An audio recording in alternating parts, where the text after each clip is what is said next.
Hello students, good morning to all. Come to the page number 5. हम economics पढ़ रहे थे and our topic is will the land sustain. Sustain का मतलब होता है स्टूडेंट्स सस्टेन मीन्स इफ़ेक्ट. क्या उस पर नेगेटिव इफ़ेक्ट हुआ, क्या वो ख़राब हुई, ओके.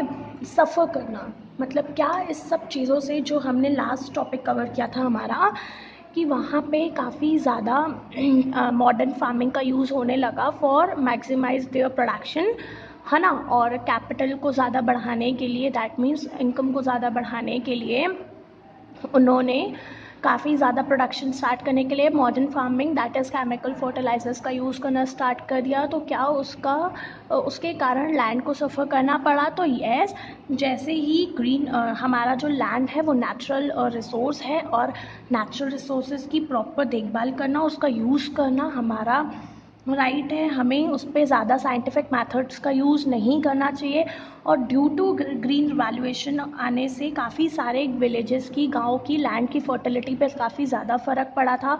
वो ख़राब होने लगी थी बिकॉज ज़्यादा मैक्सिमम यूज़ करने से केमिकल फर्टिलाइजर्स का हमारी लैंड की फर्टिलिटी लूज़ होती है, वो कम फर्टाइल हो पाती है ना. तो यही रीज़न्स हैं कि ज़्यादा से ज़्यादा लैंड पे केमिकल फर्टिलाइज़र के यूज़ होने से लैंड को काफ़ी ज़्यादा सफ़र करना पड़ा. अलॉन्ग विद दैट हमें एक और चीज़ में उनको काफ़ी ज़्यादा लॉस हुआ, दैट इज़ ग्राउंड वाटर में. ठीक है, जितना भी ग्राउंड वाटर अवेलेबल है, अगर आप मॉडर्न फार्मिंग से उसे इरिगेशन के प्रोसेस से करते हो, तो ट्यूबवेल्स और वेल्स कंस्ट्रक्ट करने के बाद अगर आप वहाँ से ग्राउंड वाटर से कंटिन्यूसली ज़्यादा अमाउंट में पानी निकालते जा रहे हो, तो आपका ग्राउंड वाटर भी कम हो रहा है. तो ये सारी चीज़ें हैं कि नए मॉडर्न डेवलपमेंट को, मॉडर्न फार्मिंग का यूज़ कर करके काफ़ी ज़्यादा लॉस हुआ था. किनका? वहाँ पे लैंड का और ग्राउंड वाटर का. ठीक है, और ये एक ऐसे नेचुरल रिसोर्स हैं, अगर हमने इनको एक बार डिस्ट्रॉय कर दिया तो वापस से इनको रीस्टोर करना काफ़ी ज़्यादा डिफ़िकल्ट हो जाएगा. तो इन्वायरमेंट को सही रखने के लिए, इन्वायरमेंट का बैलेंस मेंटेन करने के लिए इनका प्रॉपर यूटिलाइजेशन करना और मिनिमम यूटिलाइजेशन करना काफ़ी ज़्यादा इम्पॉर्टेंट है. Okay students, then come to the page number 6.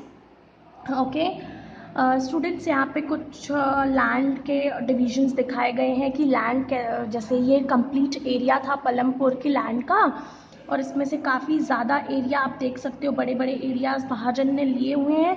बाकी के स्मॉल एरियाज़, बाकी के जो लेबर्स थे, वहाँ के पॉपुलेशन थी, उन्होंने 2 हेक्टर ज़मीन को अपने अंडर रखा था, दैट्स इट. बाकी का तो महाजन्स ने ज़्यादा लैंड का एरिया कवर किया हुआ था. ठीक है, तो यही डिस्ट्रीब्यूशन हम पढ़ेंगे अभी, how is land distributed between the farmers of Palampur. तो सबसे पहले आपको ये बता दूं कि लैंड जो है वो प्राइमरी रिक्वायरमेंट है फार्मिंग को स्टार्ट करने का. तो 450 फैमिलीज़ में से 150 फैमिलीज़ तो जो थी वो, उनके पास तो अपनी लैंड ही नहीं थी कल्टीवेशन के लिए.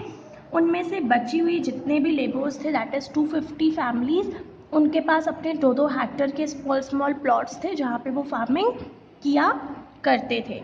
ठीक है, एंड बात, और उसी फार्मिंग में से जितना भी इनकम वो लोग कमाते थे वो उनके लिए सफिशिएंट नहीं होती थी. जो भी इनकम वो कमाते थे वो उनके लिए सफिशिएंट इनकम नहीं थी, क्योंकि काफ़ी ज़्यादा लैंड उनके पास कम थी.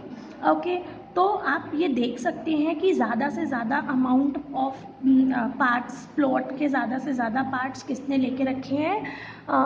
महाजन्स ने लेके रखे थे. और जो वो 60 फैमिलीज़ थी मीडियम और लार्ज फैमिलीज़ की, उनको तो सिर्फ 2 हेक्टर मिला था. जो मीडियम फैमिलीज़ थी उनको सिर्फ 2-2 हेक्टर ज़मीन मिली थी जिसमें वो कल्टीवेशन करते थे. बाकी की मोस्ट ऑफ द ज़मीन 10 हेक्टर और उससे ज़्यादा की ज़मीन जो लार्ज फार्मर्स थे उन्होंने ऑक्यूपाई की हुई थी. ठीक है स्टूडेंट्स, सो हियर आपका टॉपिक डिस्ट्रीब्यूशन ख़त्म होता है. आई होप आप लोगों को समझ में आया हो. नेक्स्ट यहाँ पे आप लोगों को दिखाया गया है कि किस तरह से वो लोग इरिगेशन करते थे, तो आप ये पिक्चर देख लेना. Next, who will provide the labour. अच्छा, अभी तक हमने लैंड की बात की कि लैंड कैसे फर्टाइल होती थी, लैंड कैसे सफ़र करती थी, लैंड ने कैसे डिस्ट्रीब्यूशन हुआ था, ठीक है, क्योंकि लैंड हमारे फैक्टर ऑफ प्रोडक्शन का फर्स्ट रिक्वायरमेंट है। आफ्टर लैंड हमारा labour second necessary factor of production है। मतलब अब लैंड तो मिल गई, लैंड तो है एग्जाम्पल, तो अब वहाँ पे लेबर कहाँ से आएंगे, तो ये हम पढ़ेंगे, ठीक है। तो इस पैराग्राफ में हम ये पढ़ेंगे स्टूडेंट्स कि अगर उनको लैंड मिल गई, तो मैंने अभी आप लोगों को लैंड बताई कि हमारे जो 80 फैमिलीज थी उनके पास अपनी खुद की लैंड थी और वो महाजन्स थे, ठीक है। 150 दलित थे, उनके पास नहीं थी खुद की लैंड, और कुछ फार्मर्स ऐसे थे जो अपनी ही लैंड में प्रोडक्शन करते थे, ठीक है, कल्टीवेशन करते थे। तो अब उनको लेबर कैसे मिलते थे, देखो जिनके पास खुद की लैंड थी 2-2 हेक्टर, वो तो लेबर खुद ही होते थे अपनी ज़मीन के, वहाँ पे प्रोडक्शन के लिए लेबर वो खुद होते थे।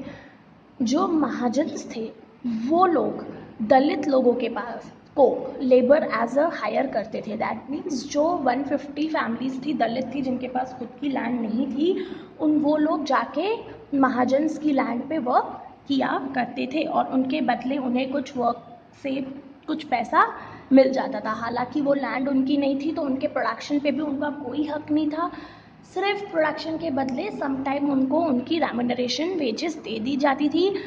अब वो वेजेस किसी भी टर्म में हो सकती हैं, मे बी उनको उनके काम के बदले पैसा मिले और मे बी उनको उनके काम के बदले कुछ अनाज दे दिया जाए। ओके स्टूडेंट्स, तो ये टॉपिक भी क्लियर है कि who will provide the labour. Next है हमारा okay, so crops grow on the land instead they are paid wages by the farmer for their work. Wages can be in cash or in kind crop, sometimes laborers get meal also. Wages vary widely from region to region. अब यहाँ पे मैंने अभी आप लोगों को एक बात बताई कि वो कैश भी देते थे सम टाइम और सम टाइम वो खाना या कुछ क्रॉप दे दिया करते थे, ठीक है। अब जो वेजेस उनको मिलते थे वो वेजेस हर लैंड पे और हर फैमिली के पास और हर रीजन में अलग अलग होते थे। वैरी करना मतलब चेंज होना, ठीक है। वो उनके ओनर के ऊपर, लैंड के जो ओनर्स थे, ओके, लैंड ओनर्स, उनके हाथ में होता था कि वो कितने वेजेस पे कर रहे हैं, ओके। और रीजन के ऊपर, मंथ के ऊपर, काम के ऊपर डिपेंडेंट करता था। हालांकि जितना भी वो लोग काम कर लें बट उनकी मंथली जो उनको जो पर डे उनके वेजेस थे वो सिर्फ और सिर्फ 300 थे, ठीक है। उसके बाद एक वहाँ का एक फार्मर था दैट इज़ डाला, जो कि लैंडलेस फार्मर था, ठीक है। वो लेबर वर्क करता था कहाँ पे, पलमपुर में, किसके बदले, वेजेस के बदले। वो रोज़ वहाँ पे काम करता और रोज़ एक नया काम ढूंढता, मतलब उसकी फिक्स जॉब नहीं थी कि डेली आप वहाँ पे जाके वर्क करो। वो डेली मॉर्निंग में काम ढूंढता, एक दिन काम करता, फिर नेक्स्ट डे काम ढूंढता, ठीक है।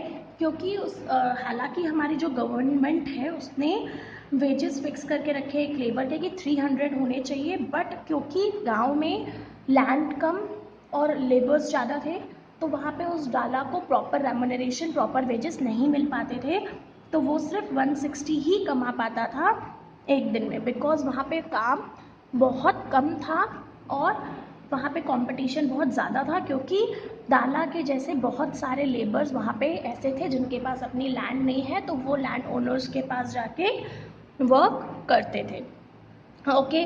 तो ऐसे ही एक सिचुएशन थी एक और लेबर की, दैट इज़ रामकली। वो भी काफ़ी पुअर थी, वो भी लैंडलेस थी, तो वो भी जाके महाजन्स के यहाँ पे वर्क करती थी और दोनों ही बहुत ज़्यादा पुअर लोग थे उस विलेज के, ओके। सो अब मैंने आप लोगों को बताया लैंड के बारे में, पूरी complete information the. After that उस लैंड पे वर्क करने के लिए लेबर कैसे होते थे, क्या पेमेंट होती थी, वो क्लियर किया। आफ्टर दैट बचा मैंने थर्ड इम्पॉर्टेंट फैक्टर बताया था आप लोगों को, दैट इज़ कैपिटल। तो अब हम यहाँ पे कैपिटल पढ़ेंगे, ओके। सो वो लोग कैपिटल का फॉर्मेशन कैसे करते थे, देखो कैपिटल का फॉर्मेशन जिनके पास लैंड नहीं थी, जो पुअर पीपल थे, जो लैंडलेस थे, उन्हें तो कैपिटल की ज़रूरत ही नहीं है। क्यों? क्योंकि ऑलरेडी वो किसी और की ज़मीन पे काम कर रहे हैं, वो सिर्फ लेबर है, वहाँ पे वर्कर्स हैं, वो काम करके अपने पैसे लेके फ्री हो जाते थे। उनको किसी भी कैपिटल की ज़रूरत नहीं पड़ती थी। बचे हमारे मीडियम और लार्ज। तो जो लार्ज थे उनके पास तो अपना खुद का इतना सारा पैसा था, उनको तो कैपिटल की प्रॉब्लम ही नहीं थी। बच्चे थे हमारे मीडियम, जिनके पास 2 हेक्टर ज़मीन थी। उनको जब भी प्रॉब्लम होती थी कैपिटल से रिलेटेड, तो वो कैपिटल के लिए कहाँ जाते थे? वो कैपिटल के लिए महाजन के पास जाते थे, उनसे लोन पे पैसे लेते थे, उनके बदले उनको इंटरेस्ट पे करते थे, ठीक है। और वो इंटरेस्ट ही इतना ज़्यादा होता था कि उनको वो पे करते करते ही उनकी पूरी लाइफ निकल जाती थी। ओके स्टूडेंट्स, तो यहाँ पे आप लोगों ने पढ़ा, यहाँ पे आप देख सकते हो कि जो स्मॉल फार्मर्स थे वो क्या करते थे, कैपिटल कैसे अरेंज करते थे, बोरो करते थे लार्ज फार्मर से, और फिर वो कैपिटल लगाते थे अपने खेती बाड़ी में, और फिर जो भी रेट ऑफ इंटरेस्ट उनको पे करना था वो इतना ज़्यादा हाई था कि वो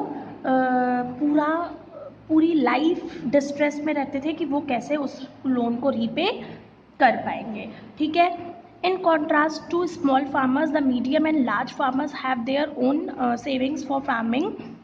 और क्योंकि स्मॉल फार्मर्स क्या करते थे, बोरो करते थे कैपिटल लार्ज फार्मर्स से, उसके बदले जो वो उसे इंटरेस्ट पे कर रहे होते थे, उस इंटरेस्ट से कैपिटल फॉर्म होती थी किसकी? लार्ज फार्मर्स की। उनकी जो उनके बदले वो रेम्यूनरेशन उनको पे करते थे वो, और जो interest small farmers large farmers को पे करते थे, उनसे लार्ज फार्मर्स की कैपिटल का फॉर्मेशन होता था।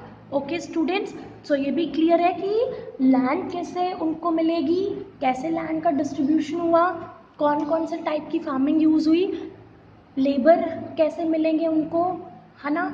आफ्टर दैट वो लोग कैपिटल कैसे फॉर्म करेंगे। Next topic is sale of surplus from products, farm products. Farm products, अब जो ये क्रॉप वेजीज होती थी, इनको ये लोग सेल करते थे। मैंने आप लोगों को बताया ना कि जब सरप्लस मतलब ज़्यादा, जो भी ज़्यादा होता था, पहले तो ये लोग सिर्फ इतना ही ग्रो कर पाते थे कि अपनी बेसिक नीड्स को फुलफिल कर पाए, बट आफ्टर डैट जब इन्होंने मॉडर्न फार्मिंग का यूज़ किया तो इनके पास सरप्लस वीट आने लगी। दैट मीन्स ज़्यादा वीट आने लगी। वो उसे लेकर रायगढ़ और शाहपुर में बेचने जाते थे, और वहाँ से जो उनको पैसे मिलते थे वो वापस से उन पैसों को अपने कल्टीवेशन में रीयूज़ करते थे, वापस से लगाते थे, ठीक है। उसके बाद वहाँ पे कुछ दुकानदार भी थे, उनको उनसे जो खरीदते थे, ठीक है।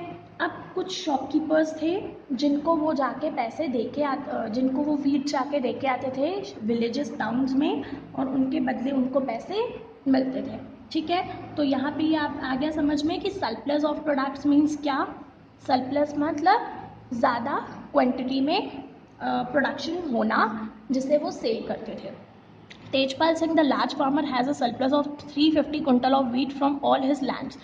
अब जो तेजपाल था वो लार्ज फार्मर था, उसके पास काफ़ी सारी लैंड थी, तो जो भी उसकी लैंड में काम करता था तो उसे हर टाइम 350 क्विंटल ज़्यादा सरप्लस मिलता था। तो तेजपाल सिंह उसको क्या करता था, तेजपाल सिंह क्या करता था, उस वीट को बेचता था कहाँ पे? शॉपकीपर्स के पास, टाउन्स पे, और उससे जो पैसा आता था वो उसे बैंक में रखता था, या तो फिर अपने से जो लोअर फार्मर्स होते हैं उनको वो लोन देता था, ठीक है। तो जिस तरह से वो बैंक में पैसा रखेंगे तो इंटरेस्ट जनरेट होगा, उसी तरह से जब वो लोन देते थे तो उसको इंटरेस्ट जनरेट होता था। ओके स्टूडेंट्स, सो ऐसे वहाँ पे फार्मिंग एक्टिविटीज़ हुआ करती थी पलमपुर में, और पलमपुर क्या था? एक इमेजिनरी विलेज था। ओके स्टूडेंट्स, तो इसके थ्रू हमने क्या जाना कि किस तरह से वहाँ पे फार्मिंग एक्टिविटीज़ होती थी, क्योंकि 75% लोग फार्मिंग और एग्रीकल्चर पे ही डिपेंड थे पलमपुर में। Okay, rest we will continue in next video. Thank you.